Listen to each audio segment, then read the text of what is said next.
a gente vai voltar a estudar máquina simples e a gente vai estudar um aqui que é mais simples ainda, que a gente chama de plano inclinado. Esse plano inclinado aqui, ele é na verdade uma rampa. Quando a gente coloca uma rampa aqui para, por exemplo, carregar um caminhão com os móveis e tudo mais, não é à toa que a gente coloca uma rampa. Não é porque só fica mais fácil em termos de arrastar ou coisa assim, mas é porque fisicamente é interessante a gente colocar essa rampa, pegar objetos de forma inclinada, que facilita para a gente na hora de carregá-lo. Então, quando a gente pega uma rampa aqui, o que acontece? Vamos supor que a gente vai colocar um móvel. Qualquer corpo aqui, a gente gosta de desenhar como se fosse uma caixinha, que é mais fácil. Então, nessa caixinha aqui, se a gente fosse carregar ela de baixo para cima e colocasse no caminhão, a gente teria que fazer a força exatamente do peso, um pouquinho acima do peso dela para poder subir com ela. Então, se eu tenho, por exemplo, uma caixa aqui de massa de 30 quilos, então um móvel de 30 quilos, a gente teria que pegar ele 30 quilos, suspender, pegar na coluna aqui, e o melhor até se pegar usando aqui as coxas, né? Fazendo um agachamento para usar o bumbum ali, que é um músculo melhor para se fazer do que pegar com a coluna desse jeito. Mas enfim, ainda assim tá pesado, é pesado. Tem como melhorar.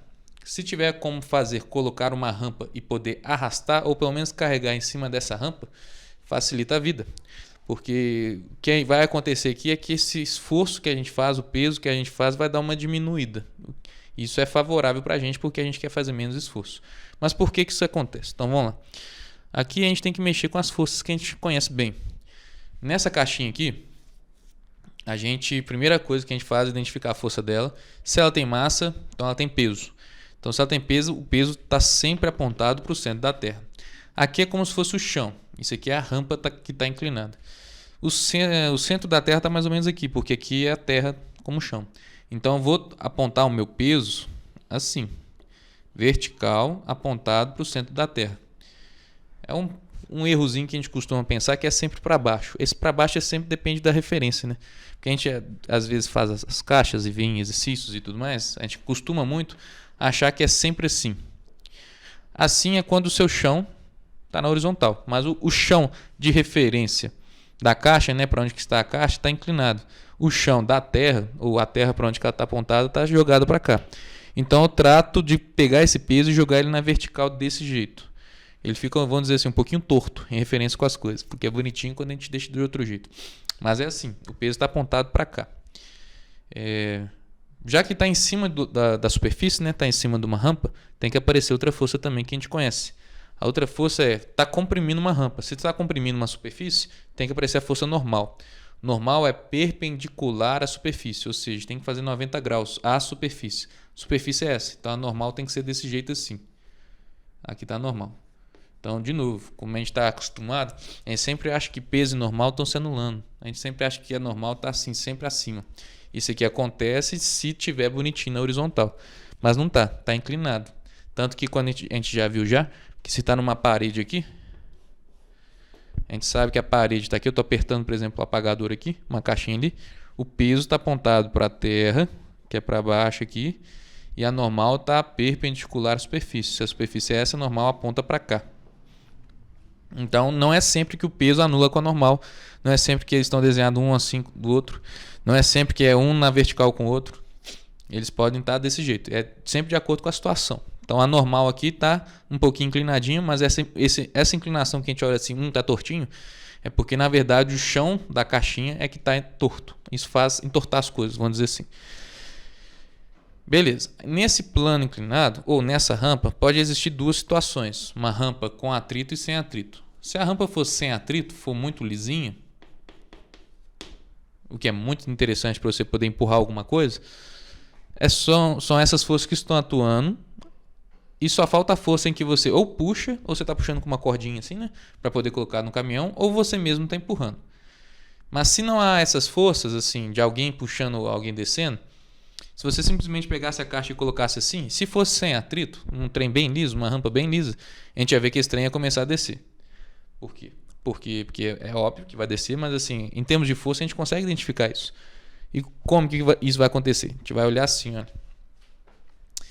Nessa situação em que eu não estou puxando e empurrando, não tem mais nada de acontecer, não tem atrito, essas são as forças que estão atuando. Para a gente poder identificar toda a situação, a gente tem que deixar as forças bonitinhas. As forças aqui não estão bonitinhas, porque tem força torta aqui. Tem vetor torto aqui, vetor que a gente chama na diagonal. Esse peso aqui não está bonitinho. Eu sei que está inclinado a minha caixa, mas o bonito da minha caixa é sempre ficar algo desse jeito assim, das forças que estão aparecendo. Sempre fazendo uma cruz, ou um encontro dos eixos e tudo mais. Essa aqui está avacalhada, essa está torta. É como se eu tivesse uma situação da caixinha assim, com uma força desse jeito. Ela está inclinada, não está bonito. O legal é que fique sempre alguma coisa assim, para lá, para cá, para cima, para. Como ela está inclinada, a gente tem que decompor essa força. Decompor vetor provavelmente vocês já viram na vida. Decompor vetor é quando tem um vetor que está na diagonal. Por exemplo, vou pegar esse aqui, ó. Esse está na diagonal. E eu tenho que decompor ele em dois, fazer com que ele se transforme em dois vetores, em duas coisas interessantes aqui. Eu tenho que forçar aqui um triângulo. Aí é matemática. Por que o vetor faz? Qual que é a informação desse vetor? Ele fala que você está saindo daqui chegando lá. Eu posso estar seguindo reto, se eu conseguisse fazer isso. Mas se eu fosse, por exemplo, uma formiguinha, eu poderia andar à direita assim e depois andar para cima, que eu chegaria no mesmo ponto, não é?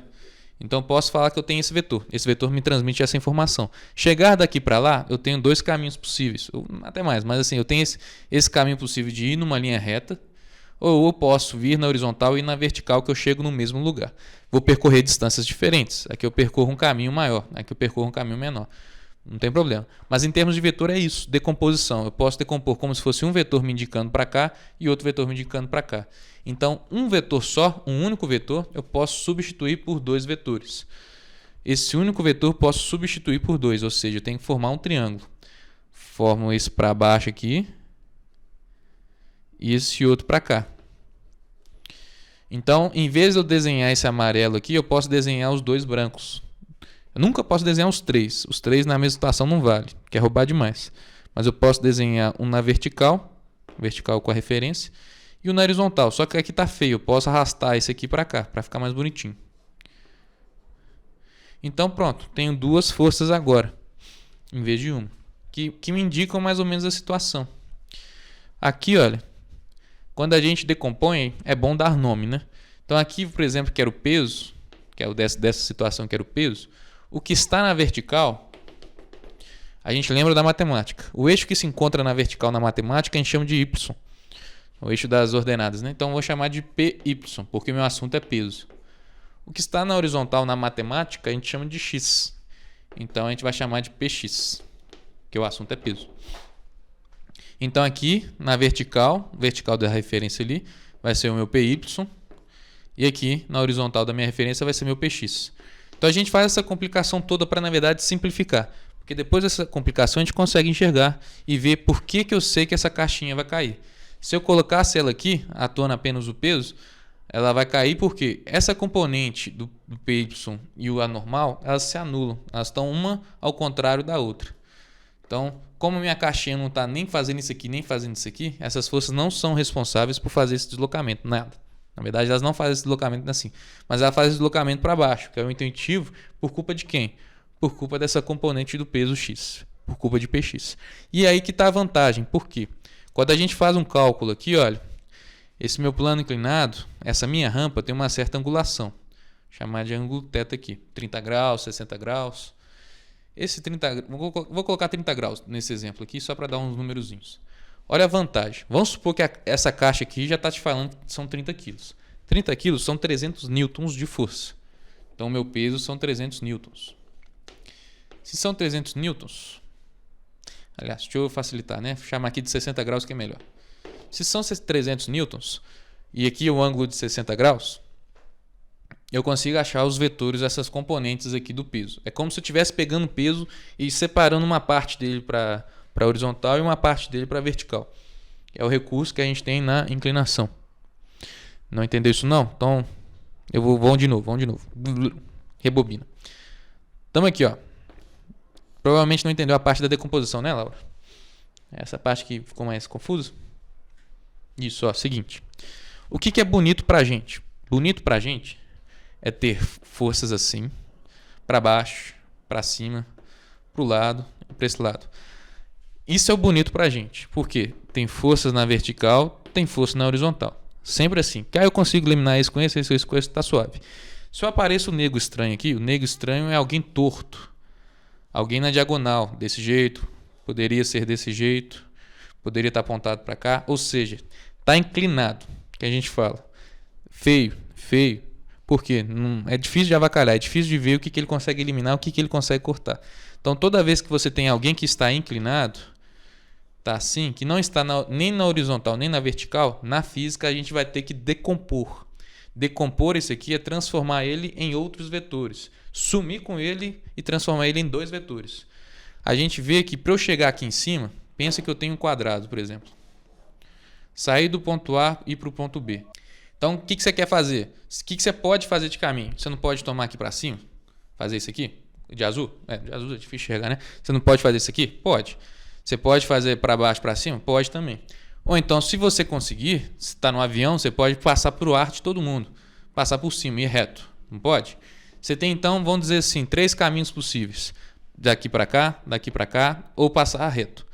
Então, em vez de você saber que eu posso vir para cá, vamos supor que eu só tivesse desenhado isso aqui.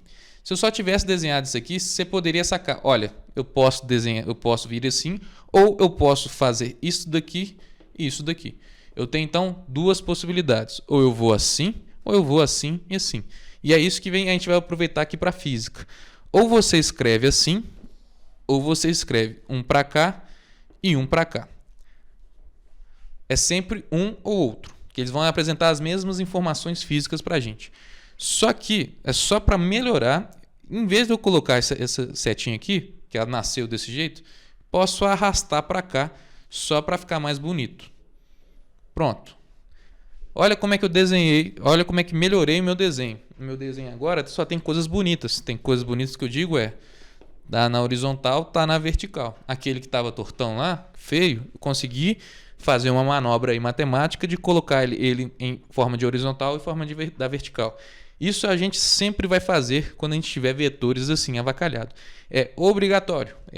A gente coloca esse vetor torto aí, essa setinha torta, para justamente você fazer esse processo de transformar em horizontal e transformar em vertical. Então tá, então vamos voltar para cá. Se eu vejo que eu posso transformar esse trem em horizontal e vertical, se está torto eu posso fazer isso, beleza, uma vantagem para mim. Posso desenhar desse jeito e além de desenhar eu posso encontrar valores para isso. Porque normalmente quando ele está torto aqui eu te dou um ângulo. Tá vendo que eu te dou um ângulo? Vou te dar um ângulo aqui de 60 graus. E vamos supor que era essa mesma situação aqui, que eu tinha feito uma força assim inclinada aqui, e que vai ser a mesma situação do que estava aqui do seu peso antes. É difícil de enxergar, tá? Mas é a mesma coisa, porque em referência com o seu chão, esse peso aqui ele está torto, tá?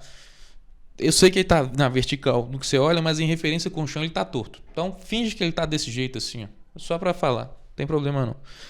Aqui nessa situação, esse peso vale 300 newtons, esse vetor torto vale 300. O seu objetivo além de redesenhar, que a gente redesenhou, é calcular também cada parte. Agora você vai me dizer que isso aqui não parece uma figura matemática? Isso aqui não parece um triângulo retângulo? Que tem que ser 90 graus ali? Se parece triângulo retângulo, é porque é um triângulo retângulo. E triângulo retângulo é muito bom pra gente, porque triângulo retângulo dá pra gente achar medidas dos lados, envolvendo ali ou Pitágoras, que é o cateto ao quadrado mais cateto ao quadrado é igual a hipotenusa ao quadrado, ou então fazendo trigonometria, que envolve seno, cosseno e tangente. Nesse caso eu te dei um ângulo. Toda vez que eu te dou um ângulo, você tem que suspeitar em fazer trigonometria, que é o objetivo. Aí pegando um pouquinho da matemática, relembrando da trigonometria, não sei se vocês estão vendo isso agora lá, mas provavelmente já viram ano passado já. A gente precisa fazer um cálculozinho mais direto aqui. Na verdade, um cálculo mais chato, tá? É um cálculo que dá trabalho. Mas vira problema de matemática. Aqui a gente só renomeou. Como é que era o meu peso? Na matemática, a gente chamou isso aqui de vertical, de peso da componente Y. Por causa da matemática, né? Eixo Y. E aqui da matemática, o X, então PX. É só para dar nome e ficar mais fácil da gente esclarecer. Como eu quero achar Px e Py, ou seja, matematicamente falando, como eu quero achar esses catetos, o que eu posso usar de recurso? Eu te dei o valor da hipotenusa, porque hipotenusa é quem é oposto a 90 graus, hipotenusa é maior, hipotenusa é inclinada. Como eu te dei hipotenusa e te dei ângulo, a gente pode usar, por exemplo, seno e cosseno. Se você lembrar da fórmula do seno de um ângulo qualquer, um ângulo qualquer é chamado de θ. É o cateto oposto a esse ângulo dividido pela hipotenusa. Cateto oposto é para que esse ângulo está olhando. Nessa situação, 60 graus, quem está olhando para ele, o lado que está sendo olhado por ele, é o PY. Então, o PY é o cateto oposto nessa situação. Beleza. E a hipotenusa é sempre inclinadinho. O cosseno do ângulo é dado pelo cateto adjacente. Cateto adjacente sobre hipotenusa. Cateto adjacente é quem ele está pertinho. 60 graus está pertinho do PX. Então, o PX faz o papel do cateto adjacente. Isso depende do seu ângulo de referência, porque eu poderia ter colocado um ângulo aqui. Ó. Se eu coloco um ângulo aqui, por exemplo, de 30 graus, as referências mudam. O seno de 30 graus seria o cateto oposto ao 30 graus. Quem que é oposto a 30 graus? PX. Quem que é o adjacente a 30 graus? PY. Então depende de uma referência. A minha referência aqui eu vou usar os 60 graus. Aliás, não, vou usar aqui de... Tá. Tamanho. Antes de eu começar a calcular, falar que é 60 graus, deixa eu colocar aqui no contexto. Esse ângulo aqui vai ser 30 graus. 30 graus. É 30 graus, é o que eu quero. 30 graus, isso que eu quero. Esse ângulo vai ser 30 graus. Por quê? Você vai acreditar, mas matematicamente falando aqui, esse ângulo ele vai aparecer exatamente aqui. O ângulo 30 vai aparecer exatamente aqui na sua decomposição do seu vetor aqui, por causa de esquemas de triângulos aqui. Então, ó, lembra, eu posso pegar esse amarelo e substituir como se fosse esses dois brancos aqui. Mas até fazer o cálculo, eu tenho que considerar esse amarelo só para fazer o cálculo. E o ângulo vai estar aqui. Esse ângulo do plano inclinado. Só aceita. Mas aqui, ó. Então, estamos lá. Falei que é 30 graus. A gente vai deduzir uma forma que vai ficar mais fácil, tá? Disso aqui eu quero achar PX e PY. Então, vamos lá. 30 graus. PX está fazendo o papel do cateto oposto de 30 graus. Então, vamos fazer o seno. Aí fica seno de 30 graus é igual ao cateto oposto, que é meu PX, sobre a hipotenusa. Esse caso eu sei, que é 300. Seno de 30 graus você tem que ir lá na tabelinha da matemática. Se você olha lá na tabelinha, seno de 30 vale 1 sobre 2, meio. Então, 1 sobre 2, você substitui isso aqui por 1 sobre 2, você consultou na tabela, PX sobre 300. Multiplica cruzado, você vai achar que PX vai ser 150. Então, esse pedaço aqui vale 150 newtons. PY, nem precisa, mas vamos calcular. Se eu pego PY aqui, cosseno de 30 graus. Cosseno de 30 é o cateto adjacente, que é o PY. Sobre a hipotenusa, 300. Você vai lá na tabelinha e procura. Cosseno de 30 graus dá uma raiz feia aqui, ó. Raiz de 3 sobre 2. Isso, então você substitui. Raiz de 3 sobre 2, PY sobre 300. Multiplica cruzado, faz uns paranauê. O PY aqui vai dar 150 raiz de 3. Ah, mas pode. Ah, mas é feio, é. Mas é um número. Pronto. Então, esse trampo todo para se dizer o seguinte. Tava assim. Só P normal, tá feio. Tem que deixar em horizontal e vertical. Então, vem vertical e horizontal. Pronto, fiz desse jeito, apago o amarelo. O amarelo some. O amarelo existe ali enquanto só para fazer as continhas. Porque fazendo as continhas no cantinho do papel, a gente descobriu que o PY vale 150 raiz de 3. E descobrimos aqui que o PX vale 150. Pronto. Feito isso, trabalheira toda, já vou até deixar uma fórmula aqui. Toda vez que você está no plano inclinado aqui, quando você estiver no plano inclinado, para você calcular o seu PX, porque o PX é interessante, vai ser sempre o valor do peso do bloquinho vezes o seno do ângulo do plano inclinado. E toda vez que você for calcular o PY, se te perguntarem do PY, é o peso vezes o cosseno daquele ângulo, tá? Então, gente, da física, essa é uma das partes difíceis que a gente tem. Estou passando para vocês aí, mas é só para bater o olho. Não é para estressar com conta, não, porque eu acho que nas atividades eu nem pedi conta não. Só estou mostrando aqui e provando matematicamente por que um plano inclinado é um trem bom para a gente. Porque que é o seguinte, a normal se anula aqui com o meu peso. Então a normal vai valer 150 raiz de 3 também. Elas se cortam porque se cortam. O meu peso aqui, né, de PY, com essa componente. Sobra para mim apenas 150 newtons de PX. Que é o que a gente falou, olha, se eu deixo a caixinha aqui, ó, pum, ela vai descer. Vai descer por quê? Por causa dessa componente do peso. Então desce com 150. Então, se eu quero subir com a caixa, eu tenho que, na verdade, vencer esse 150. Se eu quero empurrar a caixa para cá, eu tenho que fazer pelo menos 150 newtons, ou um pouco mais que isso para ela subir. Enfim, eu tenho que empurrar agora a caixa com uma força de 150 newtons. Lembra que antes eu tinha que pegar a caixa lá no chão e levantar e colocar no caminhão, fazendo o próprio peso dela. E o peso dela era de 300 newtons. Agora eu tenho que empurrá-la com 150 newtons. Ou seja, muita vantagem para mim, muito vantajoso, porque eu faço uma força muito menor, um esforço muito menor. Só de 150 newtons para poder empurrar. Isso tudo depende do ângulo de inclinação que você está fazendo. Quanto menor esse ângulo de inclinação, menos força eu tenho que fazer aqui. Quanto mais na vertical for essa rampa estiver mais inclinada, mais força eu tenho que empurrar a caixa.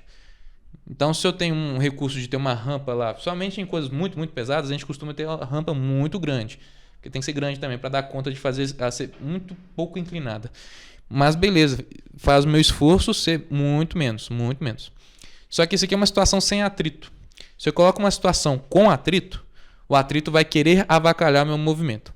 O meu movimento qual que é? Se eu estou querendo subir, o meu atrito está querendo aqui impedir isso. Está no sentido contrário. Força de atrito. Então ele só vai dar uma avacalhada para mim. Tem que considerar isso. Só que é bom colocar esse plano inclinado, é bom colocar essa rampa, porque ainda assim vai ser mais vantajoso. Ó, eu tenho que empurrar um pouco mais que 150 porque tem meu atrito me avacalhando, mas não é o tanto mais, entendeu? Então não chega a ser tipo assim, eu vou ter que fazer mais força do que se eu estivesse pegando ela de baixo e colocando ela por cima. Não, sempre vai ser vantajoso colocar uma rampa, de forma com que essa rampa tenha pelo menos o máximo de deslize, o menor atrito possível. Se eu tenho um atrito, ele vai estar aqui. Então, o que eu quero que, na verdade, a gente concentre? Deixa eu apagar isso aqui, porque isso assusta, né? Eu quero que a gente veja o seguinte, eu quero que a gente discurse, ou seja, pense um pouquinho, critique um pouquinho e pensar, olha, tem jeitos de facilitar minha vida. Tem jeitos de eu carregar coisas do qual eu faço menos força e exige menos dos meus músculos, exige menos de mim. Então, se existem esses jeitos, é bom a gente tentar aplicar, que é usar a física a nosso favor. Porque é barato, porque colocar uma roldana, que a gente viu ontem, é barato. Colocar uma rampa é muito barato. Exige menos das minhas costas, das minhas colunas, dos meus bíceps e das minhas coxas. Exige menos. Então, para um carregador que trabalha disso, é vantajoso. Imagina, você coloca uma rampa e coloca um trem com um carrinho aqui. Pronto, a vida está feita, porque o carrinho desliza por causa da roda. Facilita muito a vida. Então, assim, se tem essas coisas que são simples, são baratas e do qual a gente está usando a física a nosso favor, é vantajoso. Então é bom dar pelo menos uma estudada, pelo menos uma atenção nisso aí. Uma atenção nisso. Porque a gente sabe, por exemplo, que a gente tem uma mala de viagem. Pensa que você tem uma mala de viagem. Bom, você vai carregar essa mala na mão, no peso assim, que é as malas mais simples, pesado, dói. Coloca uma rodinha nessa mala. Ajuda a vida pra caramba. Rodinha também é considerada uma máquina simples aqui. Só que a gente não estuda ela não, porque os princípios físicos dela são complicados. Mas já facilita a vida pra caramba. Poxa, desliza fácil porque é uma beleza. Beleza. Então, se você carregar a mala em pé, desse jeito, já tá bom, que é melhor do que suspender. Só de arrastar ela tá bom. Beleza. Agora me inventa de inclinar e coloca essa roda aqui, inclina ela, facilitou totalmente a vida. Porque agora você tem essas componentes aqui ajudando. Você tem que, em vez de você ter que arrastar todo um peso aqui aplicado, você arrasta apenas uma componente só. Então, apenas uma parte fica. Então, você diminui o esforço mais ainda. E quanto mais inclinadinho for, se você conseguir colocar mais inclinadinho, menos esforço você vai fazer. Olha que vantagem. Então, se você vai, por exemplo, empurrar um armário, o armário está em pé, na vertical. Pô, não está saindo do lugar. E não tem rodinha. Pô, acabou seu recurso da rodinha, né? Pô, não está saindo do lugar? Inclina um pouco o armário. Se você inclinar um pouco o armário, vai ficar mais fácil de deslizar. Quer uma outra estratégia também? Diminui esse atrito aqui, ó. Como que eu posso diminuir o atrito? Coloca um pano debaixo do armário, que aí ele desliza mais fácil, porque o armário com chão é uma superfície. O pano com chão já é outra superfície de análise. Isso aí facilita. Então, coloca um pano e inclina mais. Prontinho, coisa que era muito pesada, a gente consegue fazer numa boa. Então, a gente tem essas soluções da mecânica, né? Soluções simples do dia a dia, que a gente pode ser mais esperto. Você pode querer carregar a mala na mão? Pode. Mas se você quiser facilitar a sua vida e fazer todos esses recursos, sabendo só um tico-zico da física já ajuda. É claro que você não precisa saber do tico-zico da física para saber que, poxa, está muito mais fácil eu inclinar esse trem e arredar. Você não precisava saber da física para isso. Não, você fez no teste ali, você viu. Pô, tá exigindo menos de mim, vou sempre fazer assim. Pode. Mas você consegue prever isso em outras situações. Você está vendo lá que o pessoal está quebrando a cabeça para colocar um móvel. E normalmente a gente sempre está suspendendo. Por exemplo, geladeira, carregar geladeira. Carreguei semana passada. Poxa, o pessoal tá difícil, a gente tá pegando de baixo. Não, pera aí, inclina esse trem. Dá para inclinar? Faz sentido? Fácil, pronto, foi. E a gente comprova isso fazendo com que as costas doem menos, né? Fazendo com que as coisas estão doendo menos. Então, valeu a pena. Valeu muito a pena ter feito isso. Mas é bom prever essas coisas antes. Porque ao prever, você já pode olhar assim, ó. Pera, antes da gente fazer uma burrice, vamos pensar um pouco. E se a gente inclinar? E se a gente colocar um pano embaixo? E se a gente for fazer isso aqui? E se a gente fizer tal coisa? Ajuda. Então, um pouquinho da física já ajuda já. Então, a gente fala que o plano inclinado, que a rampa, funciona como uma outra máquina simples, muito, muito, muito, muito boba, porém, muito útil no dia a dia, barata e coisas que a gente pode fazer para ajudar. Inclusive, essa junção da rampa com um carrinho que tem ali essas rodinhas, facilita a vida dos entregadores, facilita a vida de quem tem que fazer descarga. E a sua também, né? Caso um dia você vai mudar com algum lugar, vai fazer alguma coisa, vai ajudar numa mudança. Se você tiver esse recurso para se utilizar, utilize, porque vai exigir muito menos de você. E no fim do dia você vai agradecer, porque não vai estar feito esforços desnecessários. A humanidade está sempre buscando a maior eficiência possível. Ela quer ganhar tempo em ter que fazer algum trabalho, ter que fazer alguma coisa, para que você possa aproveitar esse tempo em lazer, em prazer, em outras coisas, em fazer coisas que você quer, em vez de fazer coisas que você tenha que fazer. Então a humanidade está sempre buscando isso, deixando as coisas mais assim. O problema é que cada vez que a gente busca ser mais rápido numa coisa, a gente quer fazer outras coisas, a gente ambiciona mais. Então, o que antigamente a gente demorava um tempo para se fazer na vida e tudo mais, a gente quer alcançar as coisas muito mais cedo. Aí alcança mais, alcança mais, alcança mais. Então damos conta? Tá. Estão tendo alguns prejuízos na saúde emocional? Estamos, mas também. Tranquilo então? Então galera, olha, já estamos quase no intervalo. A aula de hoje é isso aqui, nesse planozinho simples. Vocês vão fazer para mim algumas atividades na próxima aula. E aquele esquema, bateu dúvida, me chama. A aula de hoje já está de iniciação, já está lá postada, já está programada para ser 1h30. Eu quero parabenizar vocês, porque vocês estão de parabéns pelos textos que têm escrito. Estão dando raça mesmo. Alguns perguntam assim, professor, tem como entregar depois? Estou achando que não dá tempo. Isso me deixa feliz, porque é que vocês querem fazer de verdade mesmo. E eu quero a coisa com qualidade. Eu coloco 3 ideias lá apenas por terrorismo, sabe? Apenas para ameaçar assim, para não, vou fazer depois. Não. Faz um esforço de fazer naquele tempo. Professor, não estou conseguindo, não tem problema. Pode ultrapassar esse tempo, pode colocar depois. Pode, não, professor, eu estava bem cansado naquele horário, vou deixar para fazer à noite. Também não tem problema não. Eu só não quero que você me enrole e deixe para depois, não faça. Mas aquilo que você for fazer, faz bem feito. A gente tem visto ali vídeos diferentes, tem feito as coisas assim.